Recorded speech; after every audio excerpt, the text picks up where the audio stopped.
பாருங்கள், செங்கோண முக்கோண குறுக்குவெட்டு உள்ள ஒரு செவ்வரியம் ஒரு ஏயில் காட்டப்பட்டுள்ளது. இவ்வரியத்தின் ஒரு முகத்தின் வடிவமாக அமையாத உருவத்தை தெரிந்தெடுத்து அதன் கீழ் கோடிடுக. அப்ப பாருங்கள், செங்கோண முக்கோண குறுக்குவெட்டை உடைய ஒரு செவ்வரியம், செவ்வரியத்தின் ஒரு முகங்கள். இப்ப செவ்வரியம் என்றைக்கு பாருங்கள், 2 செங்கோண முக்கோண முகங்கள் இருக்கும். அதை விட மேலதிகமாக இருப்பவை எல்லாம் என்ன? செவ்வகங்கள். 3 செவ்வக முகங்கள் காணப்படும். இங்கே பாருங்கள், செங்கோண முக்கோண முகம் உண்டு. அப்ப தரப்பட்டுள்ளது, அது சரி. அடுத்தது பாருங்கள், இணைகரம். இணைகரம் இருக்கா?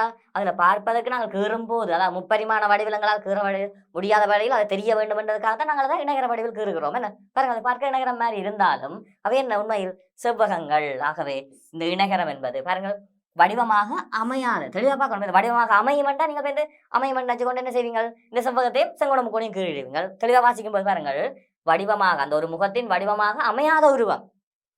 இங்க அமைகிற உருவங்கள்லாம் செங்கோண முக்கோணியும் செவ்வகமும். அமையாத உருவம் இந்த இணைகர வடிவம். சரியா? பாருங்கள், மிக இலகுவாக கேள்விகளை வாசிக்கும் போது அமையும் அமையாத என்ற எல்லாத்தையும் தெளிவாக வாசிக்கணும். சரியா? பார்ப்போம். இப்போது மிக இலகுவாக நாங்கள் இதை சரியாக வாசித்தோம் என்றால் நேரடியாக நாங்கள் 2 புள்ளி. இப்போது இது 17வது வினா. அடுத்து 18வது வினாவை